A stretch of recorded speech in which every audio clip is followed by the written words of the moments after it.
Hollywood silver screen presenting girl in the ocean.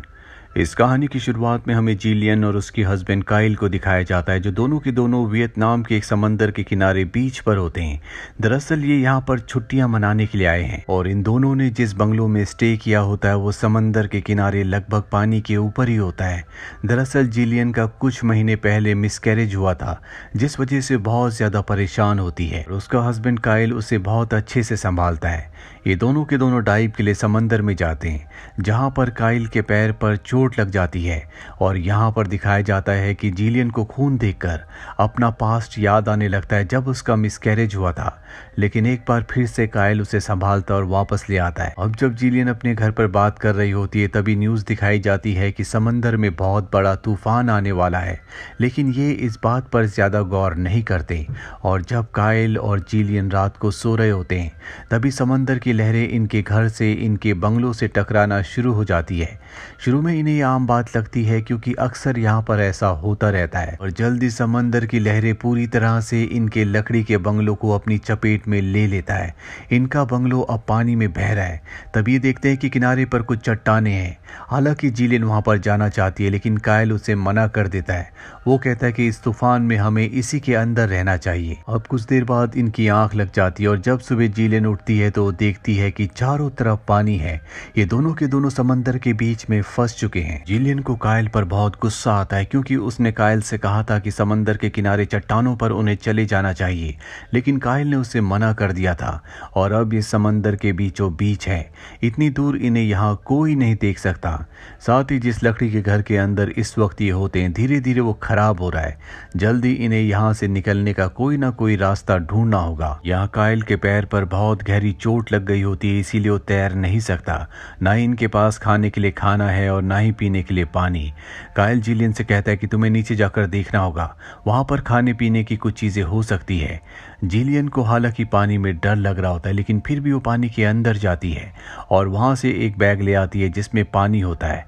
वो उस पानी को काइल को पिलाती है। काइल जिलियन से कहता है कि तुम चिंता मत करो, मुझे पूरा विश्वास है कि कोई ना कोई हमें ढूंढने के लिए यहाँ पर जरूर आएगा। अब ये यहाँ पर सूरज की किरणों से बॉटल के थ्रू आग जलाने की, धुआं पैदा करने की कोशिश करते हैं ताकि धुएं को देखकर कोई इन्हें बचाने के लिए आ जाए, पर ये ऐसा नहीं कर पाते। इसके बाद ये दोनों के दोनों वहीं पर लेट जाते हैं और तभी इन्हें एक हेलीकॉप्टर की आवाज़ सुनाई देती है। जिलियन देखती है कि आसमान में एक हेलीकॉप्टर है, पर वो इनसे बहुत दूर होता है, इसीलिए हेलीकॉप्टर वाले इन्हें नहीं देख पाते और जिलियन की आंखों के सामने वो हेलीकॉप्टर वापस चला जाता है। हालांकि जिलियन चीख रही होती है, चिल्ला रही होती है, लेकिन वो जिलियन की आवाज़ नहीं सुन सकते। अब कुछ देर बाद जिलियन देखती है कि इनसे बहुत दूर एक शिप है। वो हाथ हिलाकर उन्हें इशारा करने की कोशिश करती है, लेकिन शिप की दूरी की वजह से शिप वाले जिलियन को नहीं देख पाते। काइल की भी आंख खुल जाती है और वो बॉटल से एक बार फिर से आग जलाने की कोशिश करता है। इस बार वो कामयाब हो जाता है और धुआं उठना शुरू हो जाता है, पर इससे पहले कि शिप वाले इस धुएं को देखते, शिप इनसे काफी दूर जा चुका है। ये दोनों एक बार फिर से हताश हो जाते हैं, लेकिन इनकी मुसीबतें यहाँ पर खत्म नहीं होती। धुआं उठाने के लिए जो इन्होंने आग लगाई थी, अब वो पूरे के पूरे घर में फैल जाती है। आग इतनी बढ़ जाती है कि इन्हें उस घर से नीचे कूदना पड़ता है। ये दोनों के दोनों समंदर के पानी में कूद जाते हैं और इनकी आंखों के सामने इनका पूरा का पूरा घर, जो कि इनका एक शेल्टर था, वो जल जाता है। अब इनके सामने कुछ लकड़ी के टुकड़े होते हैं, उन्हीं के सहारे ये तैरते हैं, पर काइल के पैर में घाव है, चोट है जिससे खून निकल रहा होता है और खून की स्मेल से शार्क इनकी तरफ आना शुरू हो जाती है। काइल कहता है कि हमें जल्दी से लकड़ी के किसी बड़े टुकड़े के ऊपर बैठना होगा। इनके सामने लकड़ी का एक बड़ा टुकड़ा होता है और इससे पहले कि शार्क इन्हें अपना शिकार बनाती, ये दोनों के दोनों लकड़ी के टुकड़े के ऊपर चले जाते हैं और तभी शार्क इन तक पहुंच जाती है। लेकिन ये शार्क नहीं बल्कि डॉल्फिन्स होती हैं, जिन्हें देखकर ये हंसते हैं क्योंकि इन्हें लगा था कि ये शार्क्स हैं। अब ये दोनों के दोनों लकड़ी के ऊपर हताश पड़े हुए हैं। जिलियन कहती है कि सब मेरी वजह से हुआ है। अगर मेरा मिसकैरेज नहीं होता, मैं डिप्रेशन में नहीं जाती, तो कभी भी हम वियतनाम छुट्टियां मनाने के लिए नहीं आते। काइल जिलियन से कहता है कि इसमें तुम्हारी कोई भी गलती नहीं है, हम यहाँ से जिंदा जरूर निकलेंगे और एक बार फिर से जिंदगी को जिएंगे। बातें करते करते दोनों सो जाते हैं और जब जिलियन की आंख खुलती है तो वो देखती है कि उसका लकड़ी का टुकड़ा कायल के लकड़ी के टुकड़े से दूर जा चुका है। साथ ही उसके पैर से जो खून निकल रहा था वो पानी में पूरी तरह से फैल चुका है। अब वो किसी भी तरह से कायल तक पहुंचना चाहती, इसीलिए समंदर में कूदकर वो कायल के लकड़ी के टुकड़े की तरफ बढ़ती है, पर यहाँ पर शार्क इनके ऊपर अटैक कर देती है। कायल भी लकड़ी के टुकड़े से गिर जाता है। जिलियन किसी तरह से लकड़ी के टुकड़े के ऊपर जाती है और कायल को ऊपर खींचने की कोशिश करती है, पर तब तक शार्क उसके ऊपर कई बार हमला कर चुकी होती है। जिलियन किसी तरह से लकड़ी के टुकड़े को पतवार बनाकर उस बड़े लकड़ी के टुकड़े को, जिस पर वो खुद होती है और उसका हस्बैंड नीचे लटका हुआ होता है, शार्क से दूर ले आती है। जिलियन बहुत ज़्यादा थक चुकी होती है, इसीलिए वो सो जाती है।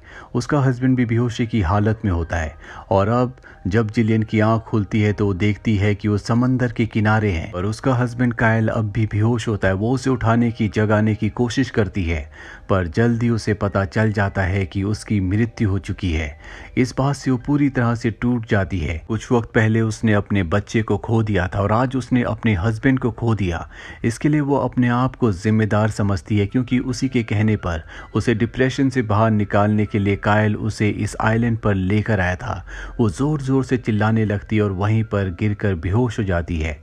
सुबह जब उसे होश आता है तो वो देखती है कि कायल की बॉडी वहां पर नहीं है, क्योंकि समंदर की तेज लहरें उसे बहाकर दोबारा समंदर के अंदर ले गई होती है, जहां पर बड़ी बड़ी शार्क्स हैं।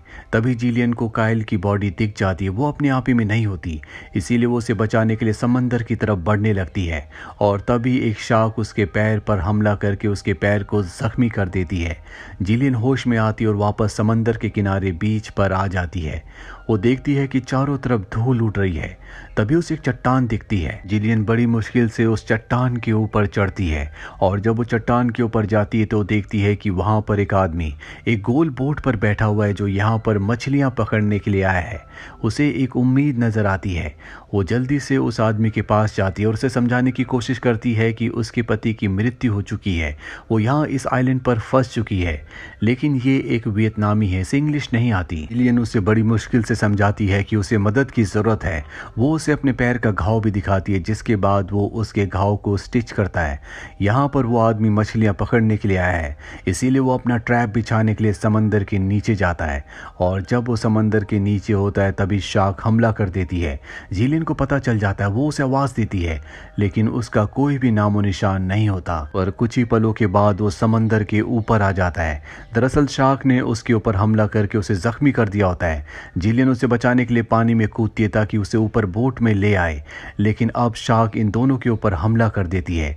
जिलियन किसी तरह से वापस बोट के ऊपर आ जाती है, लेकिन शार्क उस आदमी को मार देती है और जिलियन एक बार फिर से इस बोट के ऊपर पूरी तरह से अकेली है। जिलियन अभी सोच ही रही होती है कि उसे क्या करना चाहिए कि शार्क एक बार फिर से उसके ऊपर हमला कर देती है। यहाँ पर जिलियन को बोट के ऊपर एक ब्लेड मिलता है। वो उससे शार्क के ऊपर हमला करती है, जिससे शार्क यहाँ से चली जाती है, लेकिन शार्क इतनी आसानी से उसका पीछा छोड़ने वाली नहीं है। वो जिलियन की बोट का पीछा करना शुरू कर देती है और एक ऊंची छलांग लगाकर उसकी बोट को पानी में पलट देती है। अब जिलियन बोट के नीचे होती है। उसे पता है कि उस तक दोबारा शार्क जरूर आएगी, वो उस पर हमला करेगी, इसीलिए इस बोट का जो एंकर होता है वो उसे अपने पैरों से बांध लेती है। शार्क को इस बारे में कोई भी अंदाजा नहीं है कि अब वो किस तरफ बढ़ रही है और जब वो नीचे से जिलियन के ऊपर हमला करने के लिए ऊपर की तरफ आती है तो एंकर उसके आर पार हो जाता है, जिससे शार्क की वहीं पर मौत हो जाती है। जिलियन इसके बाद एंकर की रस्सी को खोलकर पानी में छोड़ देती है, जिससे वो शार्क पानी की गहराइयों में डूब जाती है। अब जिलियन उसी बोट के ऊपर लेट जाती है। वो आसमान को देख रही होती है। उसे पता है कि आसपास ही कोई ऐसा किनारा है जहां पर इंसान रहते हैं। तभी यहाँ पर ये इंसान, जो कि वियतनामी था, वो मछलियां पकड़ने के लिए आया था। उसकी बोट अब तैरते तैरते एक जगह पहुंच जाती है, जहां से वो देखती है कि किनारे पर कुछ मछुआरे हैं। साथ ही वो डेंजर जोन से निकलकर अब एक सेफ जोन पर पहुंच चुकी है। दूर से जो फिशरमैन होते हैं वो जिलियन को देख लेते हैं। उन्हें पता चल जाता है कि बोट पर कोई है जिसे मदद की जरूरत है। जिलियन आसमान की तरफ देखकर एक राहत की सांस लेती है। हालांकि उसे अपने पति कायल को खोने का बहुत दुख है, लेकिन अब वो चाहकर भी कायल को वापस नहीं ला सकती।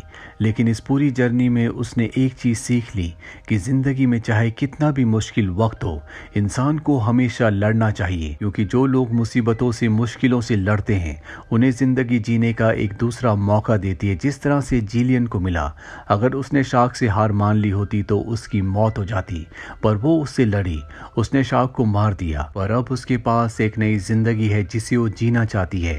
हालांकि उसने अपने पति कायल को खो दिया, लेकिन उसे समझ में आ चुका है कि इस दुनिया में कोई भी हमेशा के लिए नहीं है। एक दिन हर किसी को यहाँ से जाना है। इसीलिए ज़िंदगी का जो तोहफा इंसान को मिला है, उस तोहफे को उसे अच्छे से कबूल करना चाहिए, उसे जीना चाहिए। तो ये थी पूरी कहानी film girl in the ocean की। उम्मीद करते हैं कि ये कहानी आपको पसंद आई होगी।